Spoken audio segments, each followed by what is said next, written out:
오늘 하세나 본문은 마태복음 2장 1절에서 12절까지의 말씀입니다. 헤롯 왕 때에 예수께서 유대 베들레헴에서 나셨다. 그런데 동방으로부터 박사들이 예루살렘에 와서 말하였다. 유대인의 왕으로 나신 이가 어디에 계십니까? 우리가 동방에서 그의 별을 보고 그에게 경배하러 왔습니다. 헤롯 왕은 이 말을 듣고 당황하였고 온 예루살렘 사람들도 그와 함께 당황하였다. 왕은 백성의 대제사장들과 율법 교사들을 다 모아놓고서 그리스도가 어디에서 태어나실지를 그들에게 물어보았다. 그들이 왕에게 말하였다. 유대 베들레헴입니다. 예언자가 이렇게 기록하여 놓았습니다.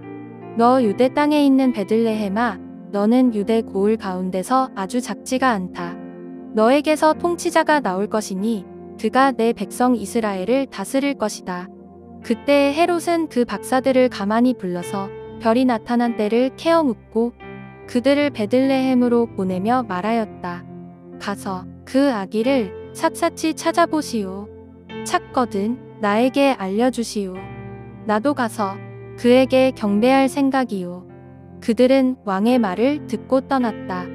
그런데 동방에서 본 그 별이 그들 앞에 나타나서 그들을 인도해 가다가 아기가 있는 곳에 이르러서 그 위에 멈추었다. 그들은 그 별을 보고 무척이나 크게 기뻐하였다. 그들은 그 집에 들어가서 아기가 그의 어머니 마리아와 함께 있는 것을 보고 엎드려서 그에게 경배하였다. 그리고 그들의 보물 상자를 열어서 아기에게 황금과 유향과 몰약을 예물로 드렸다. 그리고 그들은 꿈에 헤롯에게 돌아가지 말라는 지시를 받아 다른 길로 자기 나라에 돌아갔다. 오늘 2장 1절 말씀은 이렇게 시작합니다. 헤롯 왕 때에 예수께서 유대 베들레헴에서 나셨다. 이 말씀은 단순한 역사나 시대적 시간 표시가 아니라 하나님께서 어떤 시대에 어떤 상황 속에서 약속하신 예수 그리스도를 보내주셨는가를 보여주는 선언입니다. 헤롯 왕 때는 정치적으로도 어두운 시대였지만 메시아를 기다리던 백성들의 현실 또한 점점 소망을 잃어가던 시기였습니다. 그러한 때, 즉 헤롯 왕 때 하나님은 다윗의 고향 유대 베들레헴에 약속하신 예수 그리스도를 보내주신 것이죠. 가장 어두운 시간 가운데에서 하나님의 약속을 이루고 있는 말씀이 바로 오늘 1절의 말씀입니다. 오늘 말씀에 등장하는 동방의 박사들은 꿈을 해석하거나 천문학을 연구하던 이방의 학자들이었습니다. 하지만 오늘 말씀에서 이들은 단순히 별을 본 사람이 아니라 하나님의 부르심에 응답한 사람들로 등장하고 있습니다. 하나님은 별을 통해서 동방의 박사들을 부르셨고 이방인이었던 박사들은 별을 따라 그 예수님께 경배하게 되었습니다. 하지만 헤롯 왕의 반응은 다릅니다. 3절 말씀에 헤롯 왕과 온 예루살렘이 듣고 소동한지라 라고 기록되어 있습니다. 유대인의 왕이 나셨다는 소식에 헤롯 왕과 종교 지도자들은 자신들의 왕권이 흔들리지 않을까 두려웠기 때문에 베들레헴으로 가지 않았던 것이죠. 그런데 메시아의 약속에 대한 예언을 알고 있는 자들이라면 메시아를 환영해야 하는 게 마땅한 반응 아닐까요? 하지만 헤롯 왕과 종교 지도자들의 반응은 오히려 두려워하고 유대인의 왕으로 메시아로 왔다는 그를 죽이려 한다는 것이죠. 왜 그럴까요? 예수님이 왕으로 오셨다는 소식은 헤롯 왕에게 있어서 이제 왕이 되기를 멈추라는 소식과도 같은 것이었기 때문이죠. 이것이 헤롯에게는 두려움이자 아주 불편하고 거북한 소식이었던 것이죠.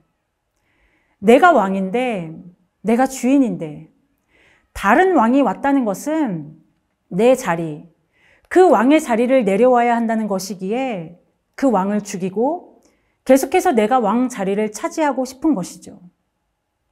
이것은 마태복음 안에서 계속해서 대조를 통해 보여주고 있습니다. 성경은 알지만 순종하지 않는 사람들, 그들이 바로 헤롯을 비롯한 예루살렘 지도자들의 모습입니다.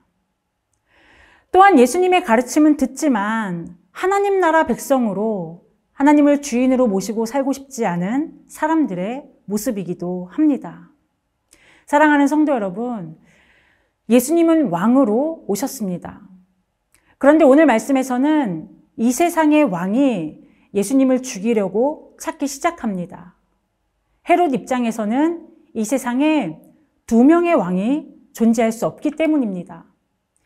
하지만 동방 박사들은 왕으로 오신 그 예수님을 찾아 나섰고 그 앞에 값비싼 예물을 바치며 기쁨으로 그분을 경배했습니다. 그렇다면 예수님이 왕으로 오셨다는 이 소식이 오늘 우리에게는 어떤 소식인가요? 내가 주인 되었던 나의 나라를 포기하고 주님의 나라와 뜻을 구하는 저와 성도님들 되시기를 소망합니다. 오늘의 하시조는 건강한 사회를 위해 올바른 언어를 사용하는 것입니다. 어른들에게는 바른 높임 표현을 사용하며 비속어, 은어, 과도한 속어는 상대방에게 상처를 주거나 관계를 해칠 수 있으니 사용하지 않는 것이 좋습니다. 오늘의 하시조 함께 하시죠.